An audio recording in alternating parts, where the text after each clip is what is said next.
Bismillahirrahmanirrahim. Assalamualaikum warahmatullahi wabarakatuh.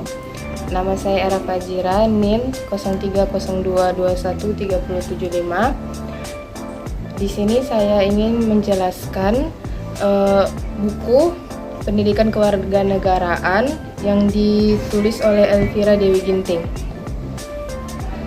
Bab 1 tentang negara dan sistem pemerintahan. Negara berasal dari kata state dalam bahasa Inggris, berasal dari bahasa Latin. Status atau statum berarti keadaan yang tegak dan tetap atau sesuatu yang memiliki sifat-sifat yang tegak dan tetap.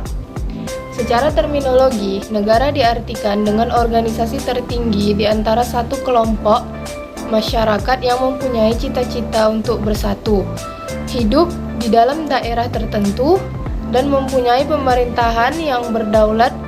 Pengertian ini mengandung nilai konstitutif dari sebuah negara, yakni adanya masyarakat atau rakyat, adanya wilayah atau daerah, dan adanya pemerintahan yang berdaulat. Tujuan negara dapat bermacam-macam, diantaranya yang pertama, bertujuan untuk memperluas kekuasaan semata-mata. Yang kedua, bertujuan untuk menyelenggarakan ketertiban hukum. Yang ketiga, bertujuan untuk mencapai kesejahteraan umum.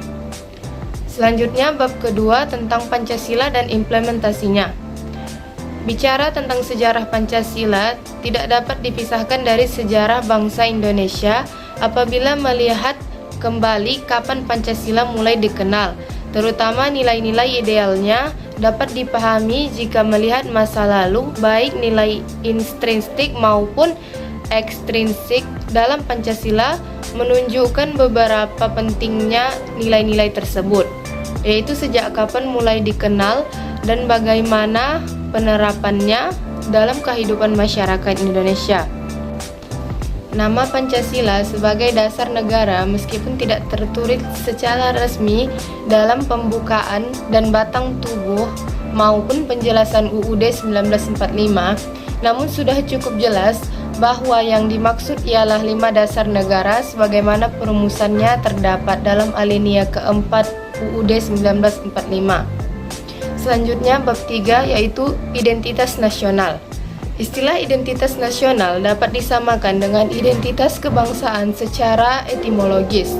Identitas nasional berasal dari kata identitas dan nasional. Kata identitas berasal dari bahasa Inggris idenur yang memiliki pengertian harfiah cin atau jati diri yang melekat pada diri seseorang, kelompok, masyarakat, bahkan struktur bahasa bangsa, sehingga dengan identitas itu dapat membedakan dengan yang lain. Kata nasional merujuk pada konsep kebangsaan. Istilah identitas nasional secara terminologis adalah suatu ciri yang dimiliki oleh suatu bangsa yang secara filosofis membedakan bangsa tersebut dengan bangsa lain. Selanjutnya bab keempat tentang demokrasi. Secara etimologis, istilah demokrasi berasal dari bahasa Yunani yaitu demos, berarti rakyat, dan kratos atau kratein berarti kekuasaan. Komi dasar demokrasi berarti rakyat berkuasa. Demokrasi mempunyai arti penting bagi masyarakat yang menggunakannya, sebab dengan demokrasi hak masyarakat untuk menentukan sendiri jalannya organisasi negara dijamin. Oleh sebab itu, hampir semua pengertian yang diberikan untuk istilah demokrasi selalu memberikan posisi penting bagi rakyat, kendati secara operasional implikasinya di berbagai negara yang tidak selalu sama.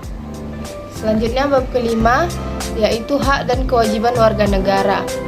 Hak dan kewajiban merupakan sesuatu yang tidak dapat dipisahkan, akan tetapi terjadi pertentangan karena hak dan kewajiban tidak seimbang.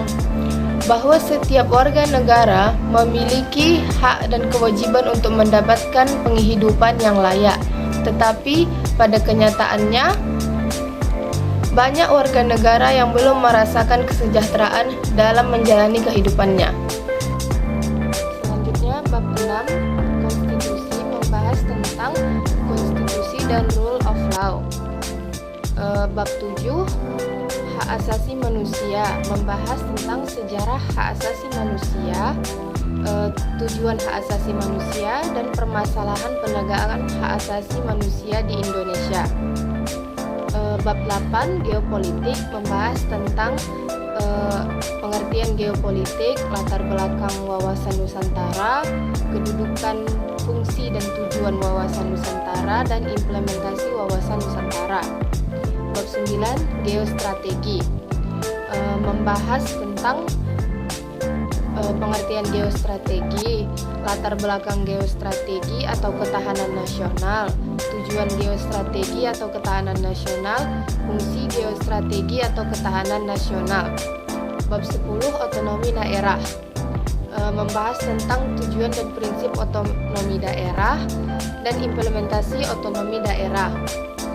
Bab 11, tentang masyarakat madani, membahas tentang pengertian masyarakat madani, latar belakang masyarakat madani, dan sejarah masyarakat madani.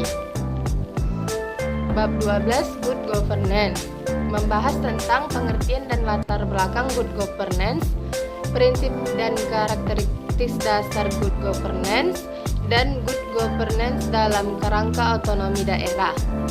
Bab 13, globalisasi, membahas tentang pengertian dan latar belakang globalisasi, tantangan dan ancaman globalisasi, dan Indonesia menghadapi globalisasi. Bab 14, tentang korupsi, membahas tentang latar belakang dan pengertian korupsi, bentuk-bentuk dan jenis-jenis korupsi, faktor-faktor penyebab korupsi, dan dampak korupsi. Mungkin ini saja yang dapat saya sampaikan. Kalau ada kata-kata yang saya mohon maaf. Assalamualaikum warahmatullahi wabarakatuh.